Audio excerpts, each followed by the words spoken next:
शाह बोल रहे हैं, सीधे वहां का रुख करते हैं।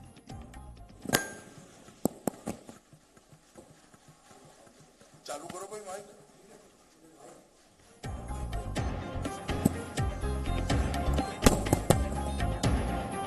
पश्चिम बंगाल में आज गृह मंत्री अमित शाह के दौरे का दूसरा दिन और एक सभा को संबोधित करने के लिए मंच पर है इस वक्त गृह मंत्री। हृदय से स्वागत है। वैसे स्वपन दास जी ने थोड़ा कह ही दिया, मगर मैं फिर से कहना चाहता हूं कि एक दो बार इसको रीशेड्यूल करना पड़ा, इसके लिए मैं क्षमा प्रार्थी हूं और आगे पर ऐसी तकलीफ न पड़े इसका ध्यान भी रखेंगे। मित्रों, आज मेरा आपकी ये प्रेस कॉन्फ्रेंस के बाद और एक दो मीटिंग कर बंगाल का 2 दिन का दौरा मेरा समाप्त हो जाएगा।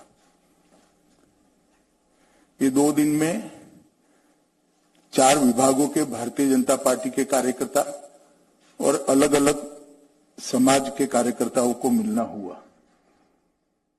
लगभग 180 से ज्यादा संस्थाओं के प्रतिनिधियों को भी एक हॉल के अंदर 2 तरफा संवाद भी हुआ है और इससे बंगाल की जो परिस्थिति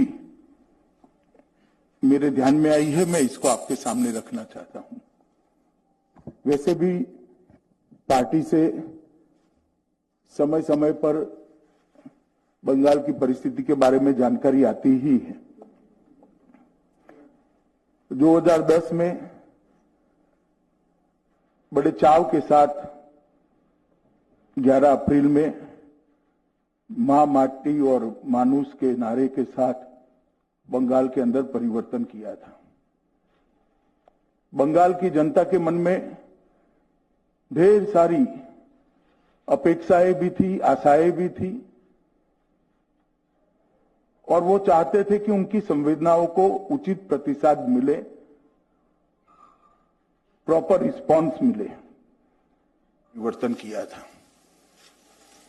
बंगाल की जनता के मन में ढेर सारी अपेक्षाएं भी थी, आशाएं भी थी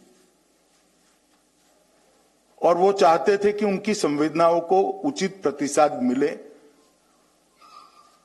प्रॉपर रिस्पांस मिले। एक लंबे समय के 3 दशक के कम्युनिस्ट शासन से बिल्कुल त्रस्त होकर तृणमूल कांग्रेस और उसकी नेत्री ममता बनर्जी के हाथ में बंगाल की सत्ताओं के सूत्र बंगाल की जनता ने दिए थे। मगर आज जब पीछे मुड़कर 10 साल के बाद देखते हैं तो मां माटी और मानुष का नारा तुष्टीकरण, तानाशाही और टोलबाजी में परिवर्तित हो गया है। जो अपेक्षाएं रखी गई थी किसी भी मानांक में तृणमूल सरकार और राज्य की मुख्यमंत्री अपेक्षाओं को पूर्ण करने में खरी नहीं उतरी है।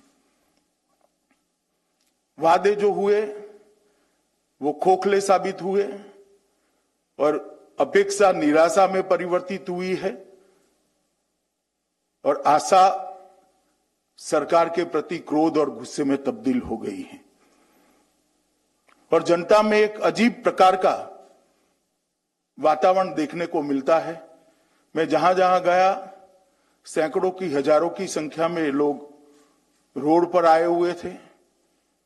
जब वो भारत माता की जय, वंदे मातरम और जय श्री राम के नारे लगाते थे तो हमारे स्वागत के लिए कम थे, ममता जी पर गुस्से के कारण ज्यादा दिखाई पड़ते थे। एक आंख में तो ममता सरकार की विफलताएं और असंवेदनशील शासन के प्रति गुस्सा दिखाई पड़ता था और दूसरी आंख में मोदी जी के नेतृत्व में भारतीय जनता पार्टी ही इसको बदल सकती है, ऐसी आशा दिखाई पड़ती थी।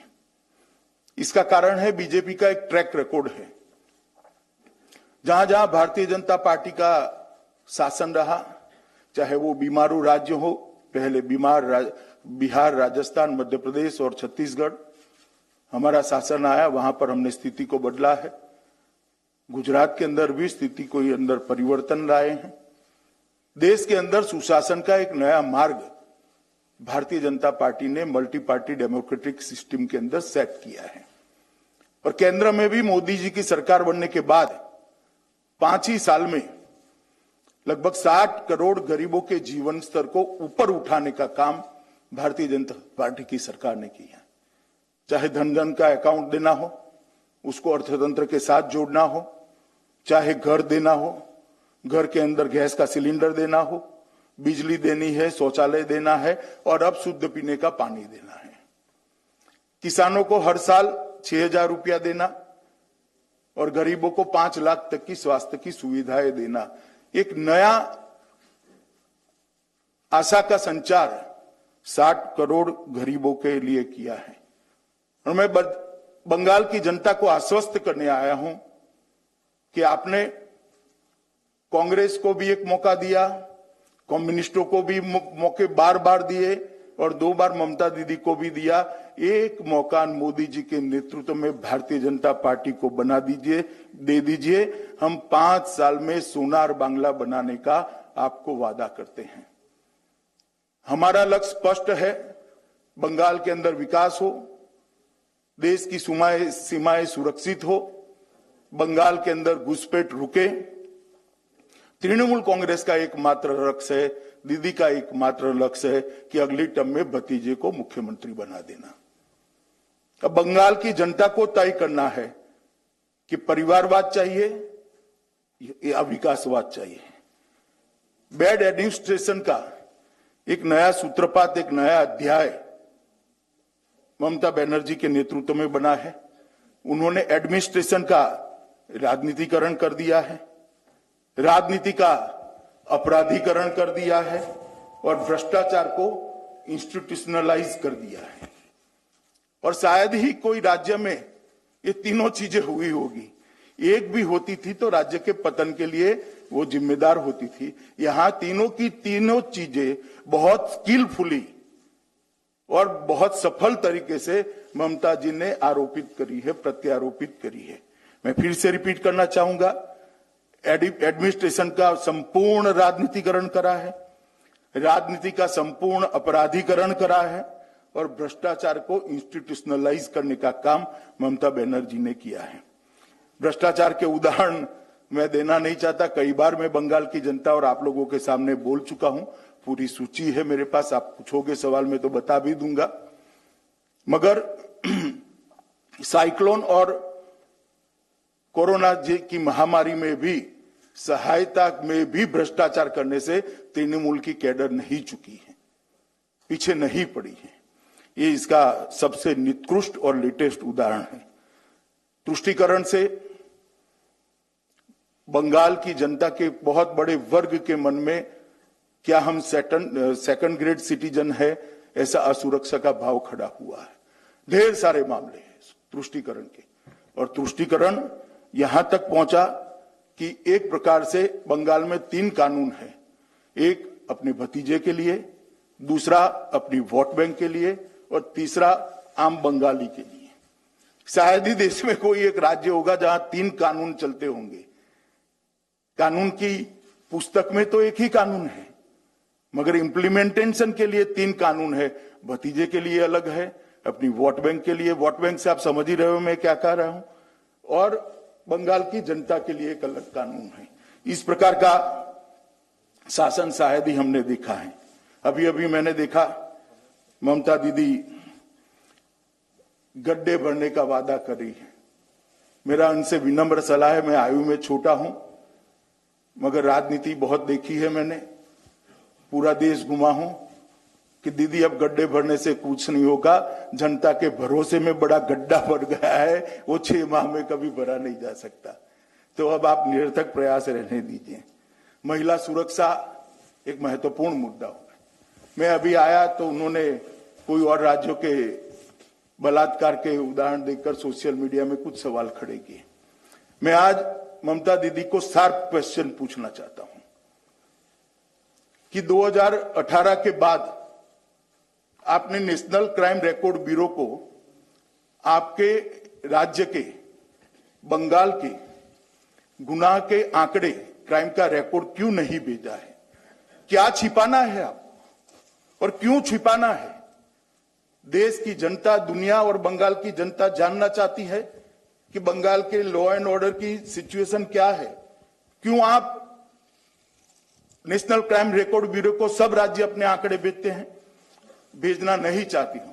मेरे पास 2018 के आंकड़े हैं।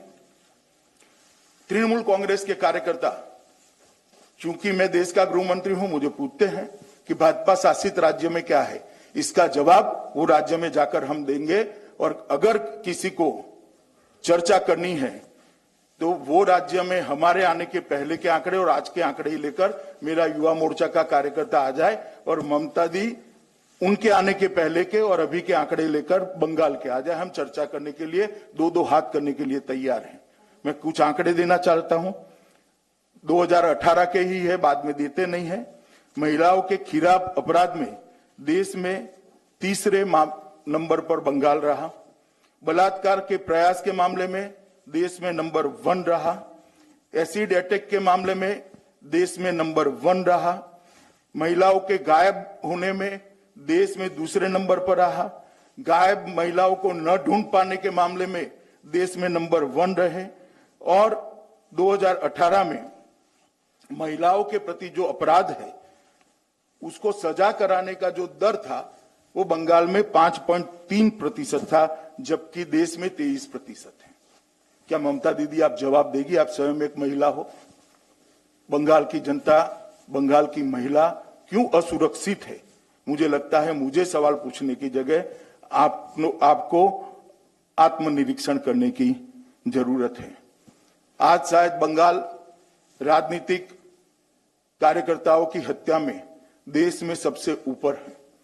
विगत 2.5 साल के अंदर भारतीय जनता पार्टी के 100 से ज्यादा कार्यकर्ताओं की हत्या हुई है। मैं बंगाल के मुख्यमंत्री को कहना चाहती हूं कि आप इस पर एक व्हाइट पेपर निकालना चाहेगी क्या? स्थिति को स्पष्ट करना चाहेगी क्या? कितने राजनीतिक कार्यकर्ता, चाहे वो भाजपा के हो, चाहे कम्युनिस्ट पार्टी के हो, चाहे कांग्रेस के हो, या तो आरटीआई एक्टिविस्ट हो, कितने लोगों की हत्या हुई? एफआईआर रजिस्टर होने के बाद कितने लोगों को अरेस्ट किया गया? कितने लोगों को चालान करे गए और कितने लोगों को सजा करा पाए? आपको आश्चर्य होगा, अधिकांश केसों के अंदर अरेस्ट ही नहीं हुई, चार्जशीट ही नहीं हुई। इस प्रकार का शासन। तो गृह मंत्री अमित शाह बंगाल में लोगों को ममता सरकार से निराशा के बारे में बताते हुए और लोगों से ये गुजारिश करते हुए कि एक बार मोदी के नेतृत्व में मौका दिया जाए बंगाल के लोगों की सेवा करने का। तो बंगाल के अलग अलग क्षेत्रों के लोगों से मिल रहे हैं गृह मंत्री अमित शाह और गुजारिश कर रहे हैं कि एक बार बीजेपी को मौका मिले बंगाल में लोगों की सेवा करने का। एक छोटा सा ब्रेक यहां लेते हैं, फौरन लौटेंगे, बने रहिए। Presenting B News app available on Google Play and App Store. Download it now.